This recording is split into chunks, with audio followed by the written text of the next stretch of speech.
যুক্তরাষ্ট্রের ক্যালিফোর্নিয়ায় পাবেন আশ্চর্য এক সৈকত, যেখানে শুধু ছড়িয়ে আছে নানা ধরনের কাজ। এ কারণে এটি পরিচিতি পেয়েছে গ্লাস বিচ বা কাচের সৈকত নামে। শুনে অবাক হবেন, উপকূলীয় এলাকায় বাস করা মানুষের ফেলা নানা ধরনের আবর্জনা আর জঞ্জাল থেকে সৃষ্টি এমন আশ্চর্য সৈকতের। কাচের সৈকতের অবস্থান ফোর্ট ব্র্যাগের ধারের ম্যাককেরিচার স্টেট পার্কে। প্রশান্ত মহাসাগর তীরের এই সৈকত অনন্য দুটি কারণে। একটি হলো এটি তৈরিতে বড় অবদান মানুষের, দ্বিতীয় ব্যাপারটি হলো সময় আর সাগরের ঢেউ কিভাবে মানুষের একটি ভুলকে সংশোধন করে দেয়। এই সৈকতটি এর উজ্জ্বল উদাহরণ। এবার বরং এই সৈকত সৃষ্টির ইতিহাসটি জেনে নেওয়া যাক।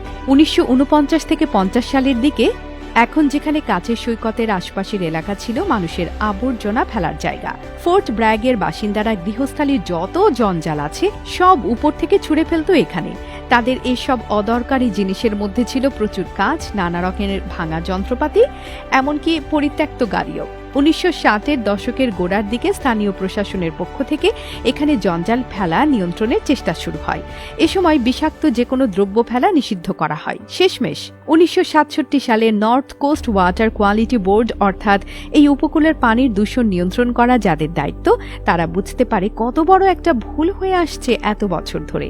জায়গাটিতে এ ধরনের জঞ্জাল ফেলা সম্পূর্ণ নিষিদ্ধ করা হয়। এর 30 বছরের বেশি সময় পরে জন্ম এই কাচের সৈকতের। কিভাবে? বছরের পর বছর ধরে সাগরের ঢেউ সৈকতের জঞ্জাল ধুয়ে মুছে নিয়ে যায়।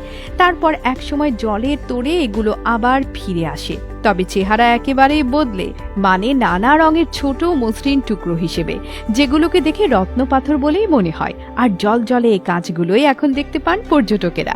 বিশেষ করে সূর্যের আলো পড়ে যখন জল করে ওঠে, তখন আপনার মনে হতে পারে গুপ্তধনের কোনো রাজ্য আবিষ্কার করে ফেলেছেন। 2002 সালে ক্যালিফোর্নিয়া স্টেট পার্ক কর্তৃপক্ষ 38 একরের কাচের সৈকত এলাকাটি কিনে নেয়। প্রয়োজনীয় পরিচ্ছন্নতা অভিযান চালিয়ে একে ম্যাককেরিচার স্টেট পার্কের অন্তর্ভুক্ত করে। তারপর থেকে কাচের সৈকত হয়ে ওঠে পর্যটকদের স্বর্গরাজ্য। কাচের সৈকতের বর্ণিল সব কাজ যত ইচ্ছা দেখতে পারবেন, তবে এগুলো সঙ্গে করে স্মারক হিসেবে নিয়ে আসা মানা। অবশ্য অনেকেই এর থোড়াই কেয়ার করেন, ঘরে সাজিয়ে রাখার জন্য লুকিয়ে সঙ্গে করে নিয়ে আসেন। বছরের পর বছর ধরে এভাবে সুন্দর সব কাজ নিয়ে আসার কারণে সৈকতের কোনো জায়গায় কাচের পরিমাণ কমে গিয়েছে। তাই অনেক পর্যটকই সেখানে গিয়ে কিছুটা হতাশ হন, ভাবেন হয়তো ভুল জায়গায় চলে এসেছেন। তবে সত্যি হলো এখনো সৈকতের বিভিন্ন জায়গায় বাহারি কাচের মেলা নজর কাড়বে, তবে এজন্য সঠিক জায়গাটি খুঁজে পেতে হবে। ক্যালিফোর্নিয়ার পরিচিত ও বিখ্যাত শহরগুলোর একটি সান ফ্রান্সিসকো। সেখান থেকে ঘন্টা চারেক লাগে কাচের সৈকতে পৌঁছাতে। বছর জুড়ে যে কোনো সময় সেখানে যেতে পারেন, তবে পর্যটকের ভিড় ভাট্টা বেশি থাকে জুন, জুলাই আর অগাস্টে। সৈকত জুড়ে বিছিয়ে থাকা রং বেরঙের কাজ দেখার পাশাপাশি প্রশান্ত মহাসাগরের অসাধারণ দৃশ্য উপভোগেরও সুযোগ মেলে। চাইলে কোনো একটি ট্রেল ধরে হাঁটতেও পারবেন বেশ খানিকটা সময়। কাচের সৈকতে গেলে সি গ্লাস মিউজিয়ামটাও দেখতে ভুলবেন না।